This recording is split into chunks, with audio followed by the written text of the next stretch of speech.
Ini kan masuk musim panas, Iya. Mas Hendy. Kalau di Indonesia itu kan panasnya paling 35, 36. Di Indonesia. Nah, Terus Malaysia lebih panas dari Indonesia. nah, ini India Thailand lebih panas dari Malaysia. lebih panas lagi, Mas. Nah, mungkin ini lebih panas lagi ya. Nah, coba nanti pakaiannya ini kan parasun nih. Iya. Parasun ini panas banget nanti nih dirimu. Ini bener Mbak, teman-teman ya. Ini saya terharu banget nih. Saya ngelihat badan saya ini lumayan gemuk gitu ya. Mungkin saya terlalu banyak menikmati kehidupan nih, makan. Saya ngelihat Mas Hendy ini saya terharu, sedih saya. Kenapa? Mohon maaf ya. Ini Mas saya pegang Mas ya. Ini tuh tulang sama kulit doang nih. Terus buktinya kenapa saya percaya dia jalan begitu jauh, ini tuh hitam Mas. Ini putih ini. Belang ini. Ini buktinya kalau dia ini selalu berada di jalan di bawah terik matahari dengan salah satu tujuan yang mulia Mas ya. Boleh dong cerita pengalaman yang paling menarik saat di perjalanan yang paling menyentuh Mas? Boleh, banyak sih sebenarnya, cuman boleh beberapa. Waktu di Malaysia itu.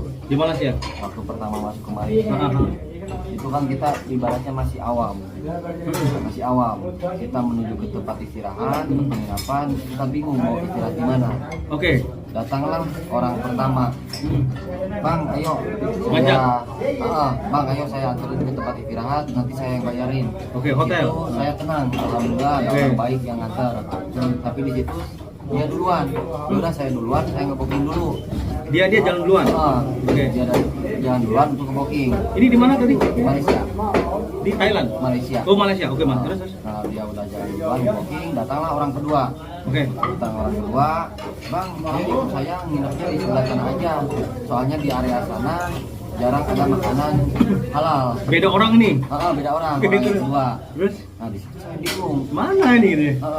Apa yang dia obrolin masuk akal juga. Nginep di tempat yang pertama katanya nggak ada makanan Indonesia, nginep di tempat kedua nggak enak sama yang orang pertama. Betul. Jadi di situ kita bingung mau ikut yang kedua apa ikut yang pertama, mau ikut yang kedua nggak enak yang pertama, betul, mau ikut yang pertama nggak enak yang kedua karena udah berhadapan. Iya. Di saat kita lagi bingung di situ, datang orang ketiga. Posisi emang kita belum makan. Iya. Orang ketiga datang, nggak tahu permasalahannya apa, tiba-tiba ditawarin, ayo Bang kita makan dulu. Alhamdulillah, ada pendengar. Di situ ada pendengar. Alhamdulillah. Ya udah, ayo Bang kita makan aja dulu. Sambil live ngasih tahu yang pertama tadi, Bang saya mohon maaf belum bisa nyamperin ke situ, saya mau makan dulu. Abang kalau berkenan makan aja dulu bareng kita. Nah di situ pulang orang pertama, orang kedua dan orang ketiga. Gabung. Oke. Di saat kita bingung mau cari penginapan, orang ketiga bilang sepakat dari orang ke satu, orang kedua, orang ketiga nyediain tempat istirahat bareng-bareng. Oke. Yang awalnya kita bingung mau tidur di mana, jadi mudah. Satu, kedua, ketiga. Dijadwalin. Allah. Jadi tiga orang ini yang nyari tempat istirahat buat kita. Allah. Di situ emang benar kita bingung, pusing mau gimana, Allah kasih jalannya. Intinya Allah itu tidak memberikan cobaan tanpa solusi ya. Betul. Luar biasa. Allah memberi cobaan untuk kita nolak pun ada solusi juga ya. Solusi juga. Nggak bikin sakit hati. Oke. Kita tuh ngobrol panjang dari awal sampai dari kedatangan di India sampai ada bantuan dari Malaysia. Nah, sebenarnya apa sih yang memotivasi dirimu, Mas, untuk melakukan perjalanan spiritual jalan kaki? Kan bisa aja naik pesawat, bisa aja naik sepeda, naik motor. Apa jalan kaki ini ekstrim, Mas? Dari awal sih emangnya niat yang gede. Ya? Niat yang termasuk ada bisikan. Bisikan yang mungkin ibadah umroh atau haji itu buat orang yang mampu. Ya saya mampunya jalan kaki gitu. Dari segi materi, finansial saya emang gak mampu. Tapi saya punya kaki, insya Allah selagi kaki masih bisa berjalan, untuk ke tanah suci tidak ada lagi alasan untuk beribadah. Apalagi termasuk nggak punya uang. Betul. Nah kita masih punya kaki. Ya alhamdulillah sampai sekarang di India masih dimampukan untuk melakukan perjalanan. Iya jauh sekali loh Mas. Iya. Makanya dari awal saya lihatnya mampunya jalan kaki. Kenapa di pertengahan jalan ada yang ngajak naik kendaraan, saya nggak mau ngecewain komitmen awal dari saya. Oke. Nah ini untuk klarifikasi teman-teman. Memang border, sebenarnya beliau ini bisa langsung terbang ke negara berikutnya, tapi tidak dilakukan karena memang niatnya untuk jalan. Hebat loh. Nah, kenapa dari Thailand itu harus naik pesawat ke New Delhi? Alasannya sangat mulia, logis, karena memang jalur darat antara Pakistan sama di India itu nggak bisa, itu diblok sejak isu Rohingya, Mas. Jadi memang nggak bisa, mau naik motor, mau naik apa, jalur darat tuh nggak bisa. Myanmar nggak bisa lagi, memang sudah diblok, ditutup. Jadi solusinya adalah mau nggak mau dirimu jalan paling dekat lalu terbang. Iya, betul. Dan hebatnya saya bilang tadi sama Mas Hendy, Mas, dari sini nggak usah masuk Pakistan lagi. Saya tadi nyoba loh, nggak usah masuk Pakistan lagi. Kan nggak ada, belum ngurus visa Pakistan. Dia sedang ngurus katanya gitu. Udah ngapain? Tembak aja langsung terbang ke Oman. Dari Oman jalan terus ke Dubai, sampai Dubai ke apa namanya? Dari Oman, Abu Dhabi, baru ke Saudi. Apa kata jawaban Mas Hendy? Itu sangat mengharukan.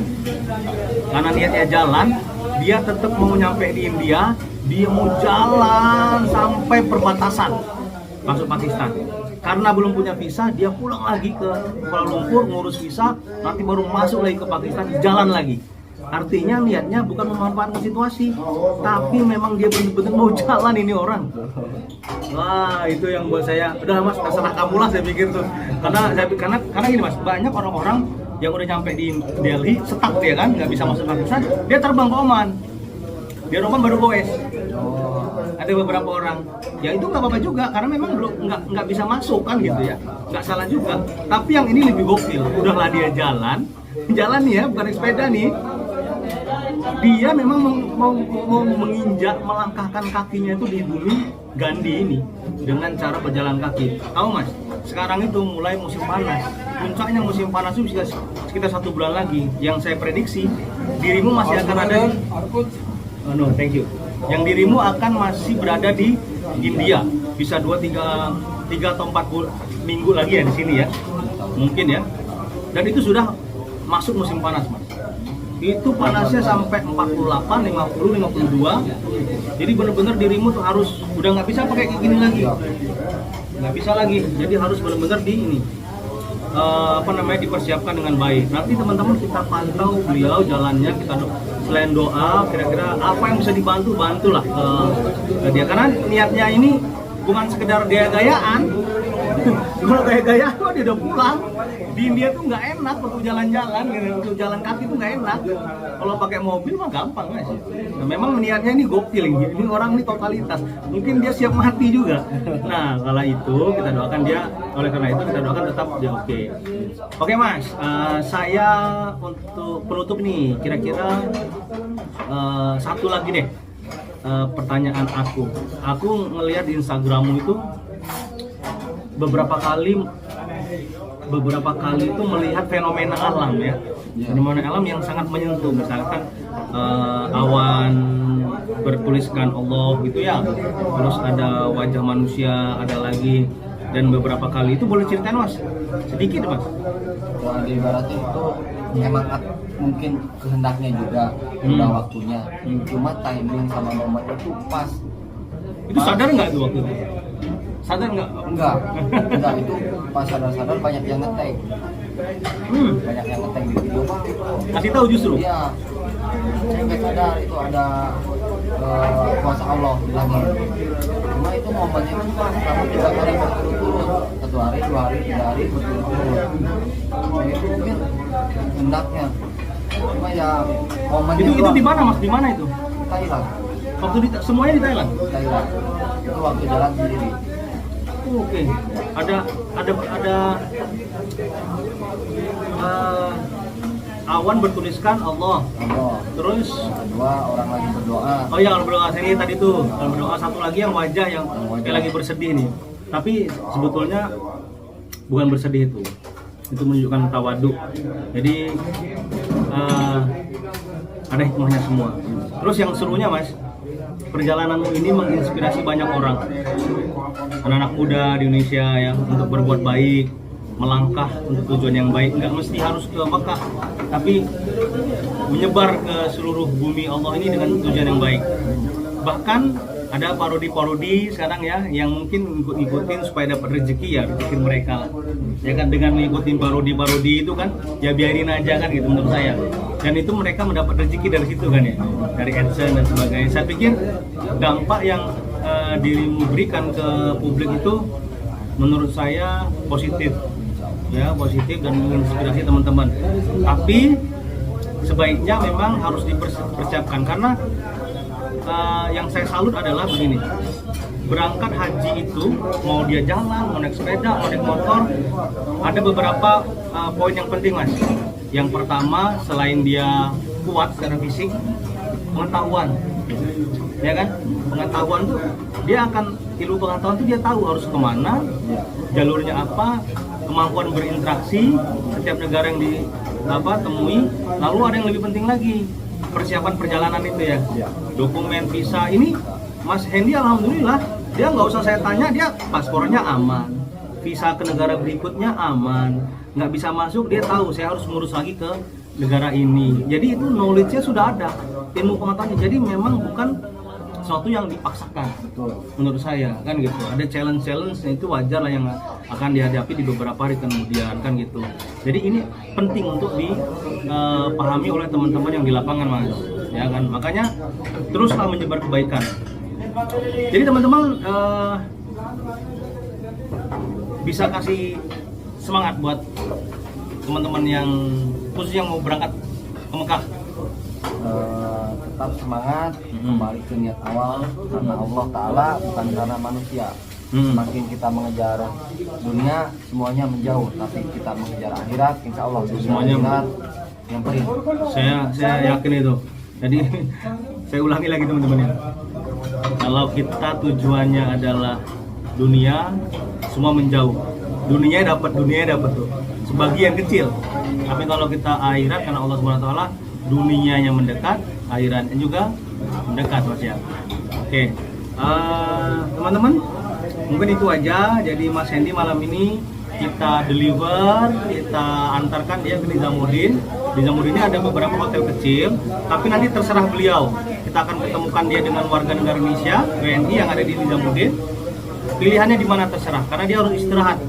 Karena sejak dari pagi sampai sore itu letih banget. Kenapa saya percaya dia benar-benar jalan? Karena orang jalan itu, ini badannya gak ada dagingnya nih. Ini badannya tulang sama kulit tulang. Ini matahari. Jadi, aduh, pokoknya nggak usah saya bilang lagi lah. Itulah faktanya. Kita doakan terus, kita pantau. Mungkin ini bisa menjadi video saya langsung sama Mas Hendy. Mudah-mudahan nanti ada kesempatan lagi. Kalau dia nggak jauh, kita jemput sampai dia pulang lagi melanjutkan perjalanan ke negara berikutnya. Makasih Mas atas waktunya. Sehat terus. Good Hafiz. Wassalamualaikum warahmatullahi wabarakatuh. Dan salam pelakson Mas. Tetetet. Suaranya Mas, tetetet gitu Mas. Dirimu ada ini juga kan? YouTube kan? Nggak punya. Punya apa? Instagram sama TikTok juga. Tapi sayang sekali TikToknya belum bisa aktif ya. Dari IG ya. Tapi nanti IG diperbaiki terus apa. Pokoknya hati-hati. Sekali lagi India itu adalah negara yang indah dari segi budaya, orang-orangnya baik-baik. Yang pengalaman awal tadi dijadikanlah contoh saja pengalaman yang berharga gitu ya, tidak mengenerasikan keseluruhan India. India baik-baik, oke, culture-nya, orangnya insya Allah baik. Yang orang non muslim pun kalau tahu kita jalan tuh mas, dia kan sangat menghormati, dikasih makan macam-macam lah pokoknya. Nanti kamu akan ketemu dengan orang seperti sama di perjalanan ya. Makasih kawan-kawan sudah mampir di channel Pejuang Ratu India. Waalaikumsalam. Salam klakson. Tetet.